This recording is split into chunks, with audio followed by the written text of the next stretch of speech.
자, 오늘 우리가 읽은 사사기 17장의 말씀, 얼핏 보면 뭐 그렇게 대수롭지 않은 이야기처럼 그렇게 들릴 수도 있는 이야기지만은 사실은 이제 사사기가 마지막 대목으로 가면서 사사기의 영적인 암흑, 또 혼란상, 영적인 혼란상, 이것이 갈수록 더 클라이막스로 치닫고 있는 것을 볼 수가 있습니다.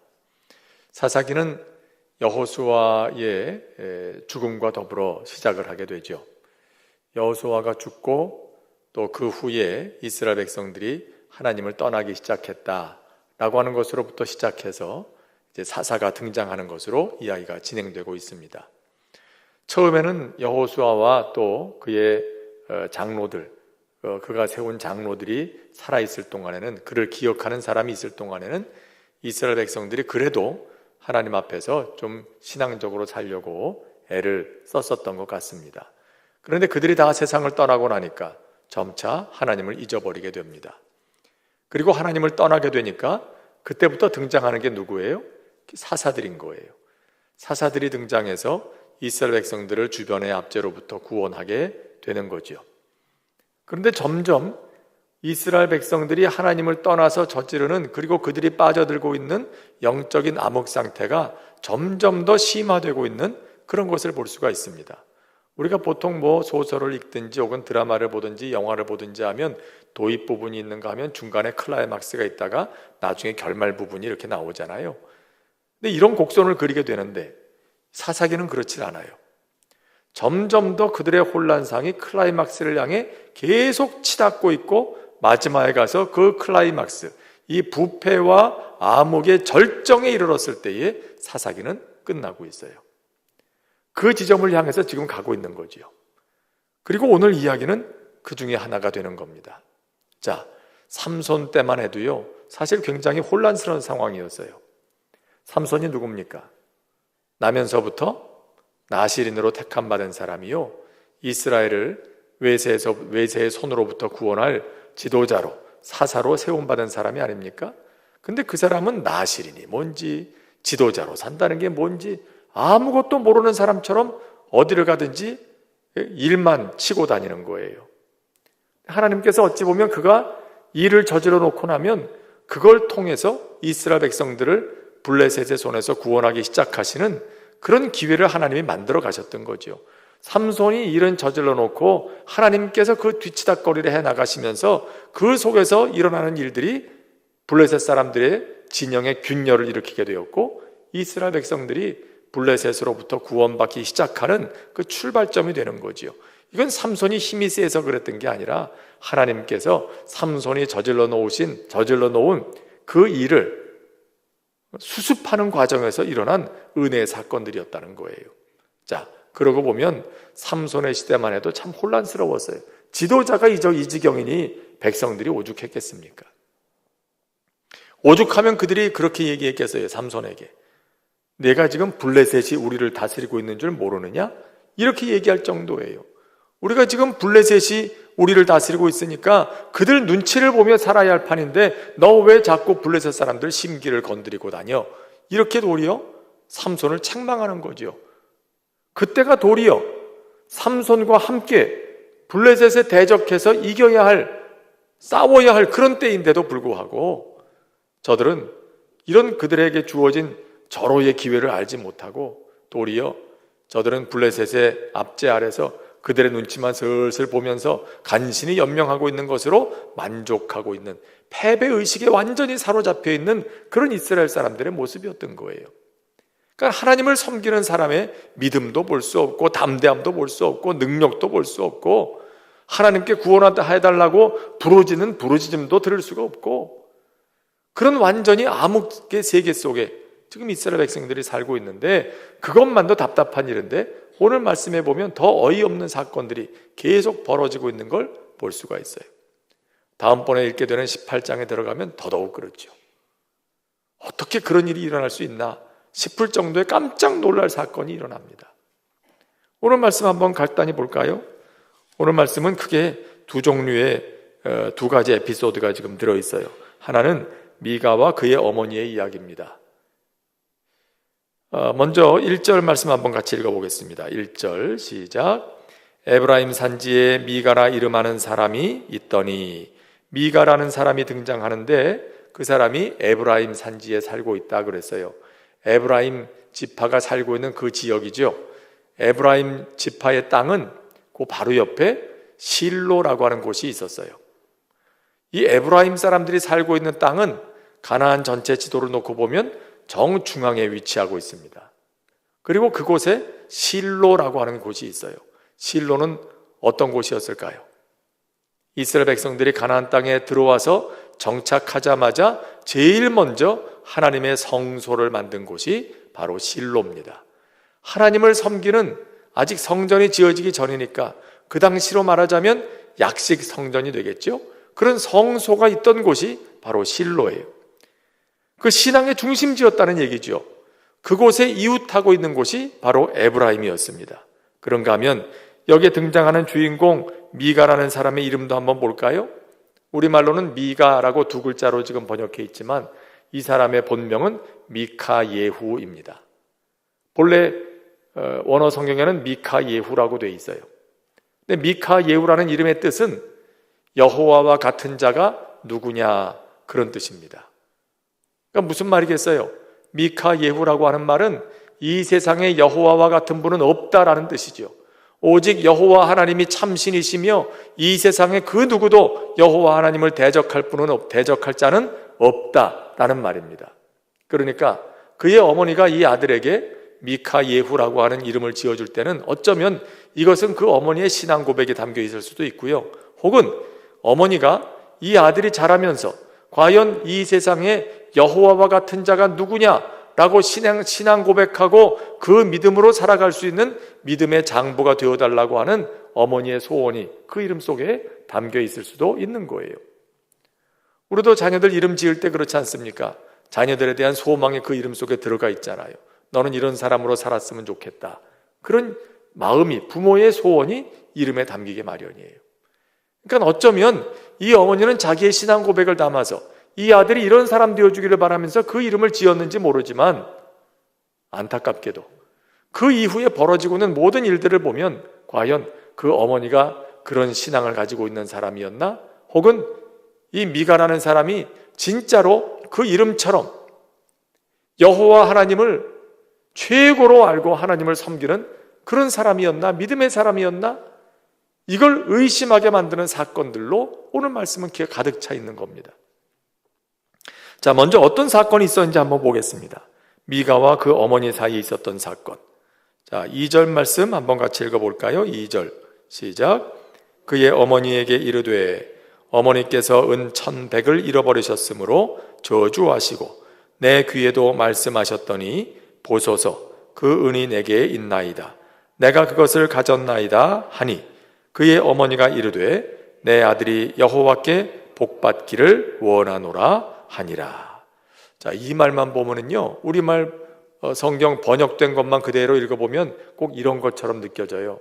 어머니가 은 1,100을 잃어버렸는데 1,100이라는 것은 1,100세겔을 잃어버렸다는 뜻이에요. 그 당시에 고대 시대에 은 1,100세겔이 어느 정도나 되냐면요, 그 당시에 성인 한 사람이 4일 동안 일해서 받을 수 있는 품삯이 한 세겔입니다. 4일 동안 일해서 받을 수 있는 품삯, 그게 한 세겔인데 1,100세겔을 잃어버렸대요. 그럼 이게 얼마나 되는 걸까요? 며칠 동안 일해야 벌 수 있는 돈이죠? 4,400일 동안 일해야 벌 수 있는 돈이 1,100세겔이에요. 그러면 4,400일 동안 일하면 이게 몇 년이 될까요? 365로 나누면 얼추 12년 정도가 돼요. 그러니까 이 사람이, 한 사람이 12년 동안 열심히 일해서 한 푼도 쓰지 않고 모아야 벌 수 있는 돈이 1,100세겔인 거예요. 엄청난 액수죠. 이걸 어머니가 잃어버렸다는 거예요. 그런데 아들이 이걸 도로 찾아줬다는 거예요.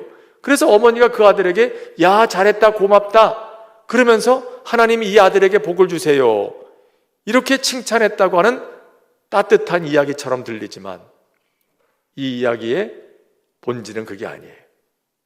진짜 스토리는 그게 아니에요. 어떤 스토리일까요? 아들이 어머니에게서 1100세겔을 훔쳐갔어요. 도둑질해 갔어요. 근데 어머니는 이걸 몰랐어요. 아들이 훔쳤다는 걸. 그래서 도대체 누가 나에게서 이런 돈을 훔쳐갔느냐라고 그 사람에게, 이름 모를 그 사람에게 저주를 퍼부었다는 겁니다. 그 당시에는 어떤 저주를 했는지 정확하게 오늘 말씀은 알 수 없지만, 요즘에도 사람들이 속상하면 이렇게 저주하고 그러잖아요. 근데 우리나라가 옛날부터 아리랑 노래 부를 때마다 거기에 등장하는 제일 흔한 저주가 하나 있어요. 어떤 저주가 있습니까? 아리랑 아리랑 아라리요. 그 다음에 날 버리고 가시는 님은 심리도 못 가서 발병 난다. 이 말은 저주하는 말이죠. 날 버리고 떠나는 님 심리도 못 가서 에이 발병이나 나버려라, 다리가 부러져 버려라, 이런 얘기인 거죠. 그런 식의 저주인 거예요. 지금 어머니가 어떤 식으로 저주를 했는지 모르겠어요. 내 돈 1100을 훔쳐간 사람은 당장 어디가 잘못돼가지고 쓰러져 죽어버려라든지, 혹은 어디가 잘못되라든지, 빈털터리가 돼가지고 거지처럼 빌어먹는 존재가 되라든지, 이런 말로 저주를 했을까요? 자기 돈을 훔쳐갔으니까 그렇게 저주했을 법도 해요. 그런데 이 저주를 누가 들었어요? 아들이 들었어요. 아들이 듣고, 아들 미가가 듣고 덜컥 겁을 집어먹은 거죠. 그래서 어머니에게 이실직고 했다는 거예요. 어머니, 제가 가져갔습니다. 가져간 돈 여기 있습니다. 그리고 1100을 도로 가져왔다는 겁니다. 자, 그런데 이 아들이 하는 말을 보세요. 도둑질해 간 거예요. 도둑질한 걸 어머니에게 가지고 왔어요. 근데 이 아들은 내가 어머니의 것을 훔쳐갔습니다 라고 얘기하지 않아요. 어머니가 잃어버린 그 돈이 나에게 있습니다. 그걸 내가 어머니에게 가져왔습니다. 자기가 저지른 범죄를 이런 말로, 이런 표현으로 지금 희석하고 있어요. 다시 말하면 이 아들에게는 어떤 양심의 가책이라든가 도덕적으로 뭘 내가 잘못했다든가 이런 인식이 없다는 뜻이에요. 그런데다가 이 아들이 왜 이걸 어머니에게 도로 가져왔을까요? 내가 참 잘못했구나라는 걸 느끼고 회개하는 마음으로 가져왔을까요? 그게 아니에요. 어머니가 저주하는 소리를 들었거든. 그게 무서워서 가지고 온 거예요. 고대 시대의 사고방식은 이렇습니다. 누군가 그들이 섬기는 신의 이름으로 저주하면 실제로 그 저주가 자기에게, 그리고 그 가족들에게 가문에 임한다고 믿었어요. 그러니까 그 말을 들으면서 이 아들이 덜컥 겁을 집어먹은 거죠. 아이고, 죽게 생겼구나. 그리고 이제 그 돈을 갖다가 준 거예요. 자, 그러면 이 어머니가 어떻게 해야 되겠습니까? 아들이 돈을 훔쳐가서 한두 푼도 아니고 12년치 품삯을 한 번에 어머니에게서 1100세겔을 훔쳐갔으면 어머니가 그걸 다시 받고 나서 따끔하게 야단을 치든지, 이 아들을 다시 잘 가르치든지, 뭐가 잘못됐는지, 뭐가 어떻게 됐는 건지, 내가 하나님 앞에서 뭘 잘못한 건지 그걸 바르게 가르쳤어야 되지요. 그런데 이 어머니는 그렇게 한 대목이 하나도 나오지 않아요.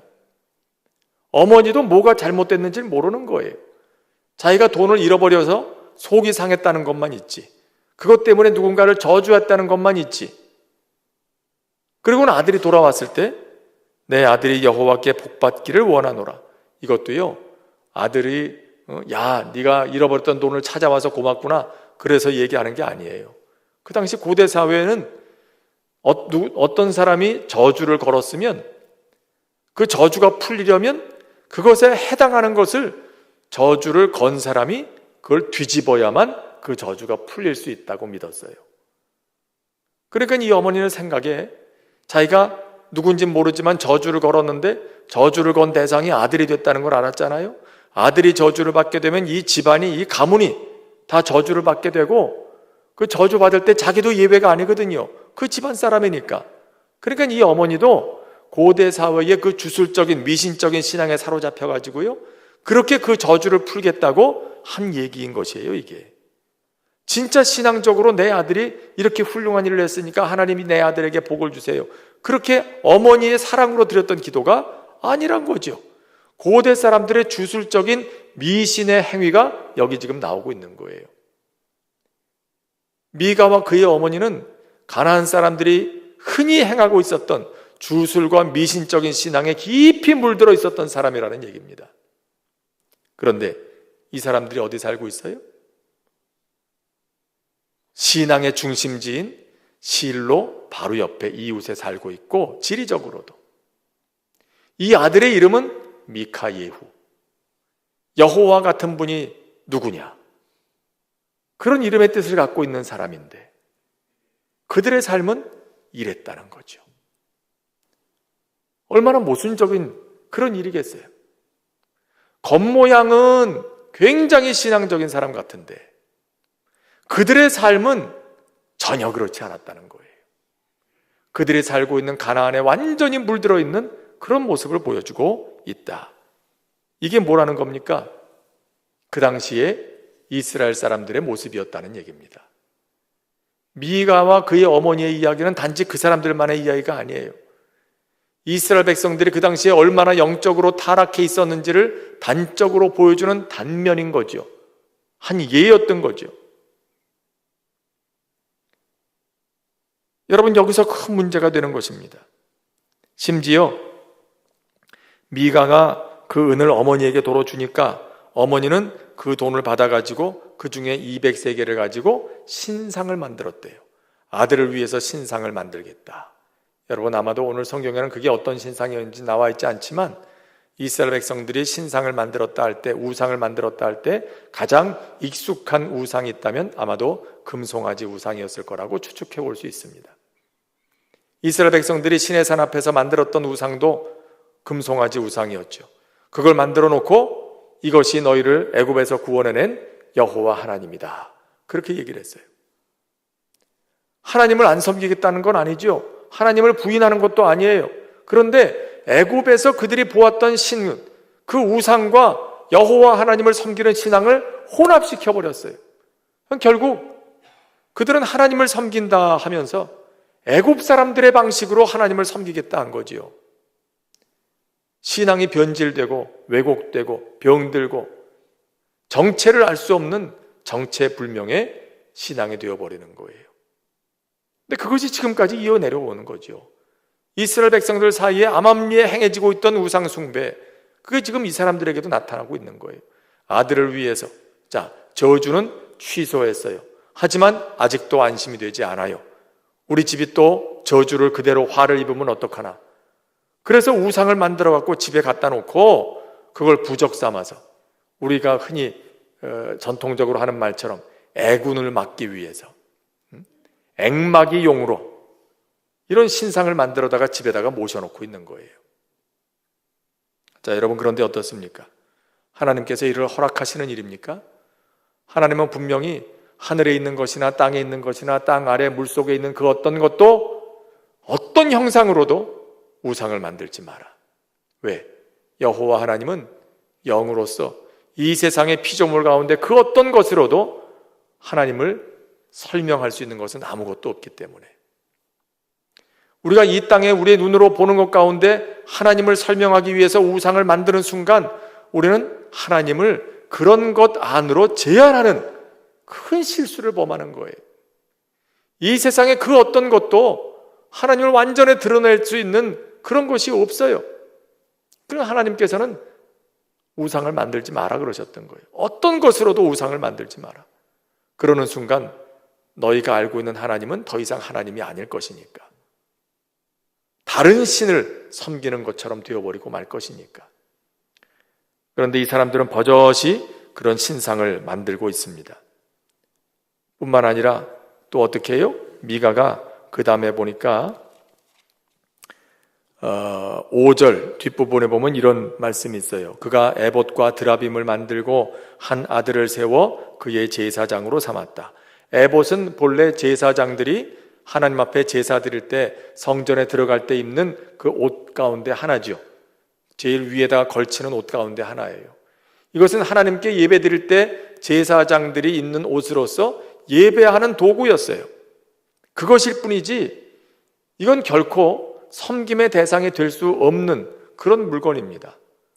그런데 어느새 이스라엘 백성들은 이 에봇을 우상처럼 섬기고 있어요. 언제부터였을까요? 앞에 우리 기드온 얘기 배웠죠? 기드온이 미디안과 전쟁이 끝난 후에 기적적으로 미디안과 싸워서 이기고 나서 하나님께서 우리에게 승리를 주셨다는 것을 사람들이 잊지 않고 기억하게 하기 위해서 미디안 사람들로부터 빼앗은 전리품들 가운데 금을 다 가져다가 금으로 에봇을 만들었습니다. 그걸 잘 보관해 두게 했습니다. 왜? 기드온의 의도는 선했어요.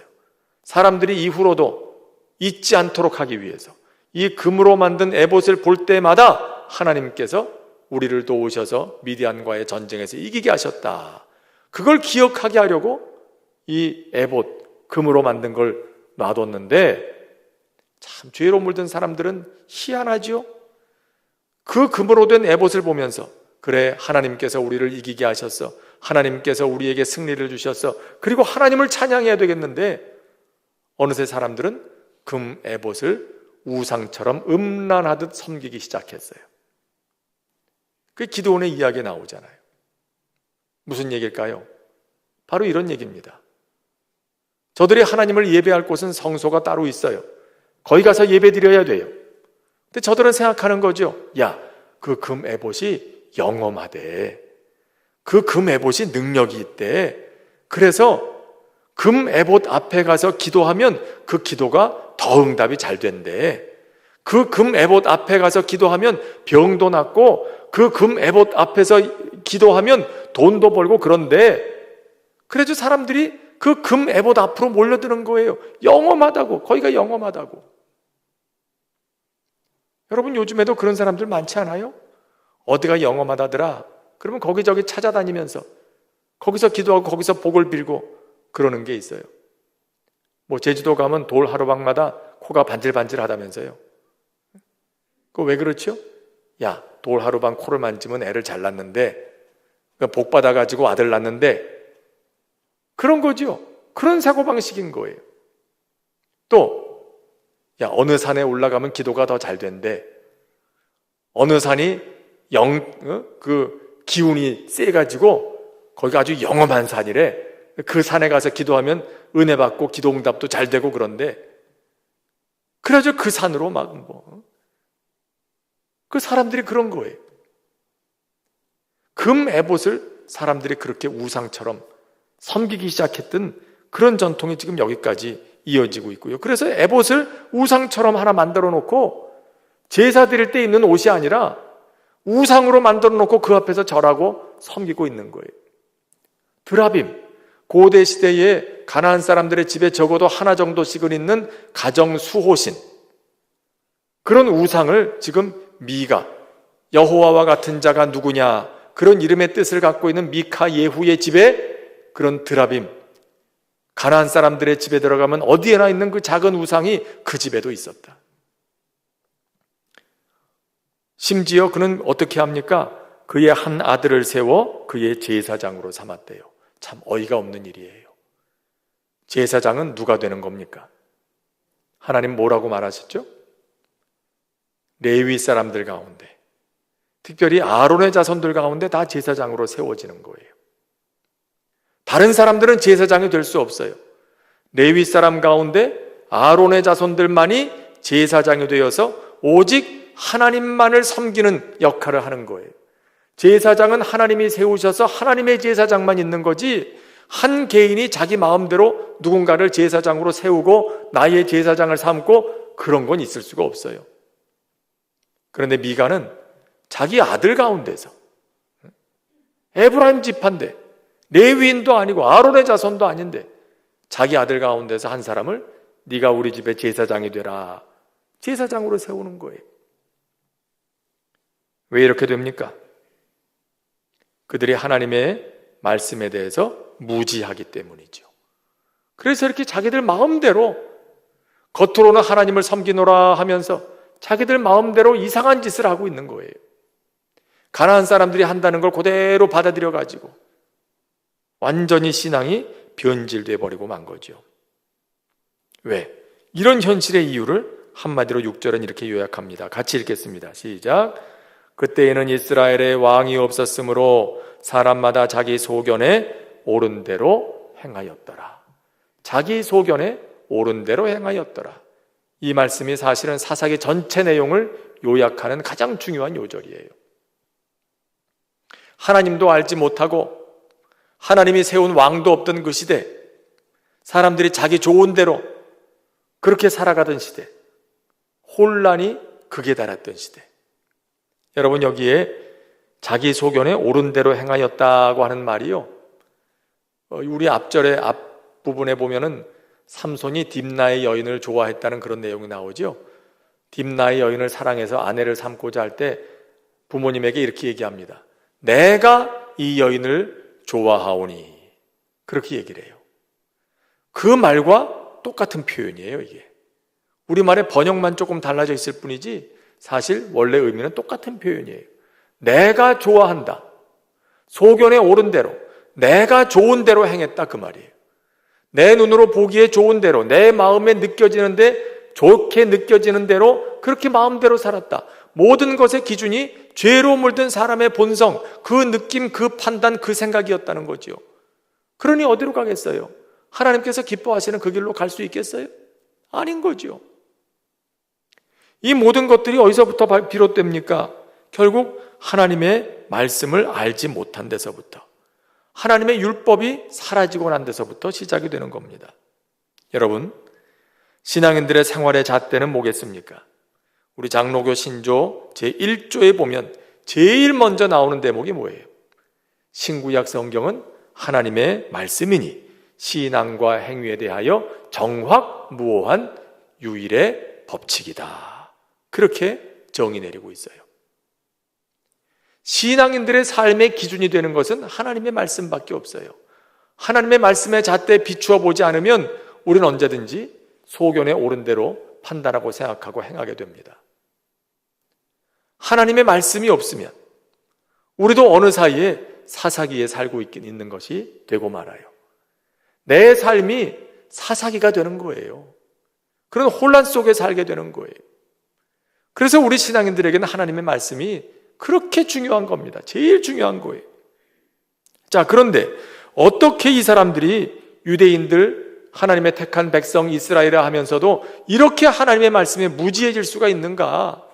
심지어 이렇게 윤리적으로도 잘못을 저지르고 있으면서도 잘못된 줄도 모르고, 그 집에 우상을 만들어 놓고 있으면서도 그게 잘못된 줄도 모르고, 이게 하나님을 섬기는 방법이라고 생각하고, 제사장도 아무나 자기가 마음에 드는 사람 세워놓고 어떻게 이렇게 무지한 일들을 행할 수 있을까? 믿을 수 없는 일인데 그 일들이 왜 생기게 됐나? 그게 두 번째 에피소드에서 드러나는 겁니다. 두 번째 에피소드가 7절부터 나오는데요. 자, 7절 말씀 한번 같이 읽겠습니다. 시작. 유다 가족에 속한 유다 베들레헴에 한 청년이 있었으니 그는 레위인으로서 거기서 거류하였더라. 유다 베들레헴에 한 청년이 살았다. 그런데 그 사람은 레위인이었다. 레위인 청년이 거기 살았다가 8절에 보면 그 사람이 그곳을 떠납니다. 그리고 에브라임 산지로 갑니다. 여러분, 이것도 있을 수 없는 일이 일어납니다. 뭐 한 사람이 자기 사는데 딴 데로 이사 갈 수도 있지, 뭐 이게 무슨 큰일이야, 그렇게 생각할 수 있는데 아닌 거예요. 레위인은 자기가 살던 성읍을 떠나면 안 되는 사람이에요. 하나님께서는 레위인들에게는 기업을 주지 않으셨죠. 11지파에게는 기업을 주시면서 레위 지파에게는 기업을 주지 않으셨습니다. 그리고 대신에 도피성, 이스라엘 영토 내에 6개의 도피성을 만드시고, 그리고 그 밖에도 40여 개의 성읍을 구별해서 이스라엘 각 성읍에 흩어져 살라고 하셨어요. 그 성읍에서 레위인들은 하나님을 예배하고 이스라엘 사람들로 하여금 예배드리는 것을 돕고, 그리고 그들로 하여금 하나님의 말씀을 잘 알 수 있도록 신앙적으로 지도하는 책임을 레위인들은 맡고 있었어요. 그 역할을 하라고, 그 성읍을 떠나지 말고, 너희는 대대로 그 성읍을 떠나지 말고 거기서 이런 사명을 감당해야 한다 하셨어요. 그런데 이 레위인은 어때요? 하나님께서 그들에게 거하라고 주셨던 레위인의 성읍을, 유다 베들레헴에 있는 레위인의 성읍을 떠납니다. 그리고 거주할 곳을 찾아 돌아다니다가 에브라임 산지까지, 미가의 집이 있는 곳까지 오게 됐다는 거예요. 왜 그렇게 됐을까요? 무엇 때문에 그랬을까요? 자, 우리 10절 말씀을 한번 같이 읽을까요? 10절 시작. 미가가 그에게 이르되 네가 나와 함께 거주하며 나를 위하여 아버지와 제사장이 되라. 내가 해마다 은 열과 의복 한 벌과 먹을 것을 주리라 하므로 그 레위인이 들어갔더라. 11절에 보니까 그 레위인이 그 사람과 함께 거주하기를 만족하게 생각했다. 여러분, 우리가 이 대목만 그냥 보면은요, 아이고 이렇게 갈데 없는 레위인을 미가가 참 고맙게도 받아주었구나, 그리고 그에게 이렇게 먹을 것과 입을 것을 제공하고 살 곳까지 제공해 주었구나, 미가가 참 훌륭한 일을 했다, 그렇게 생각이 될 수 있을 거예요. 근데 그렇지 않은 겁니다. 이건 매우 잘못된 일이 일어나고 있는 거예요. 이미 말씀드렸죠? 레위인은 하나님께서 그들에게 주신 성읍을 떠나면 안 되는 사람이라고. 근데 이 사람은 거기를 떠나서 여기저기를 전전하다가 여기로 오게 되는 거예요. 왜 그럴까요? 하나님이 이렇게 성읍을 구별하시고 레위인들에게는 지파를 기업을 주지 않으셨지만은 그들에게 뭐라고 말씀하십니까? 내가 너희의 기업이 되겠다. 여호와 하나님이 너의 기업이다 라고 말씀하십니다. 그 말씀의 뜻은 이거였어요. 이스라엘 가운데 11지파는 그들의 기업으로 받은 땅에서 농사도 짓고 목축도 하면서 그 노동의 대가로 얻은 것으로 먹고 살아요. 하지만 레위인들은 그렇게 농사지을 땅도 없고 목축할 곳도 없어요. 오직 성소에서 열심히 하나님을 섬기고 사람들에게 하나님의 말씀을 가르치는 일에 전념해야 되는 겁니다. 그러면 사람들이 그 성전에 예배하러 오겠죠. 제사를 드리러 와요. 그러면 하나님께 드릴 예물을 다 가지고 오잖아요. 번제물을 가져오고 소제물을 가져오고 속죄제물을 가져오고 화목제물을 가져오고, 그러면 하나님께 제사 드리기 위해서 가져오는 그런 예물들이 이스라엘 백성들의 먹거리가 되는 거예요. 하나님께 드리는 것이 그들의 먹거리가 되고, 그들이 하나님의 성전에 가지고 오는 11조가, 하나님께 드리는 11조가 성전에서 일하는 레위인들과 제사장들의 생활비가 되는 겁니다. 이런 구조로 하나님이 만들어 두셨어요. 그런데 어떻게 될까요? 사람들이 점차 하나님을 떠나면서 하나님 앞에 예배드리러 성전에 나오지 않아요. 하나님 앞에 드리는 예물이 없어요. 성전 곳간이 텅텅 비기 시작했어요. 11조 드리는 사람이 없어요. 그러면 어떻게 되죠? 그것이 그대로 누구에게 영향을 미치게 됩니까? 유일하게 기업을 받지 못한 레위인들, 제사장들이 결정적인 타격을 입게 됩니다. 저들은 먹을 것이 없고 입을 것이 없고 가난해지고 생활할 수가 없게 돼요. 그러면 어떻게 되죠? 살아야 되니까. 먹고 살기 위해서 이 사람들은 양식을 구하기 위해 자기들이 머물러야만 하는 성읍을 뒤로 하고 떠날 수밖에 없어요. 여기저기를 먹고 살기 위해서 전전하게 되는 겁니다. 그게 지금 이 레위인 청년의 신세인 거예요. 그러다가 이 친구가 지금 미가의 집까지 오게 된 거죠. 여러분, 그런데 미가가 하는 말을 보십시오. 내가 나와 함께 거주하며 나를 위하여 아버지와 제사장이 되라. 나를 위한 제사장이 되라. 여러분, 제사장은 누구 개인에게 속할 수가 없어요. 제사장은 성전에 있어서 오직 하나님을 대신하는 하나님 앞에 있는 제사장일 뿐이지 누구 개인의 제사장이 될 수 없어요. 그런데 지금 미가는 이 청년을 자기 집에 개인적인 제사장으로 말하자면 고용하고 있는 거죠. 내가 너에게 양식과 숙식을 제공할 테니까 너는 여기서 나를 위한 제사장이 되라. 딴 거 하지 말고 나를 위해서 복을 빌어주는 제사장이 되라. 그거예요. 그렇게 고용한 거예요.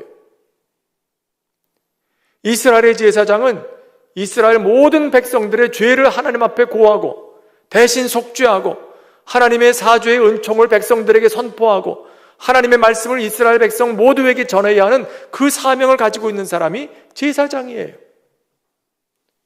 근데 지금 미가는 그런 제사장이 뭐 하는 사람인지를 완전히 잊어버리고 알지 못하고 내 집에 나의 제사장이 되라. 내 집에 머물면서 나를 위해 복 빌어주는 존재가 되라. 이게 무슨 말이죠? 나를 위해 복 빌어주는 무당짓 하라는 거예요. 네가 이 집에서 나를 위해서 복을 빌어주는 무당의 역할을 해라. 제사장을 한낱 무당으로 자기의 생계를 위해서 누군가에게 붙어서 누군가에게 복을 빌어줘야만 하는 생계형 그런 종교인으로 바꿔버린 거예요. 이게 그 당시의 분위기예요. 여러분, 어찌 이럴 수가 있습니까? 이러니 사람들은 어디서 하나님의 말씀을 듣죠?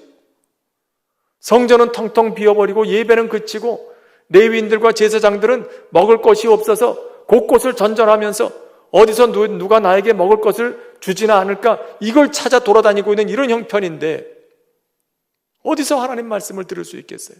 어디서 율법을 배울 수 있겠어요? 그러니까 지금 이 지경이 되고 있는 겁니다. 참 아찔한 순간이죠. 그런데 가만 생각해 보면 이게 그때 얘기만이 아니에요. 오늘도 사실은 전 세계 교회, 또 우리 한국 교회도요, 이런 분위기가 번져가고 있는 걸 볼 수가 있어요. 안타까운 현실이죠. 성직자들도 목회자들도 어느새 생계형 종교인으로 왜곡되고 변질되는 모습도 볼 수 있고요. 심지어는 교회에서도 목회자들을 볼 때 교회가 돈을 주고 고용한 피고용인으로 이해하고 있는 교회들도 있어요. 교회가 병 들어가고 있는 거죠. 미가가 자기의 돈을 그에게 주면서 너는 나를 위한 제사장이 되라 말하자면 결코 어디에 종속될 수 없는 제사장이 한 사람에게 피고용자가 되어서 그 집에서 이렇게 녹을 먹으면서 살고 있는 거예요.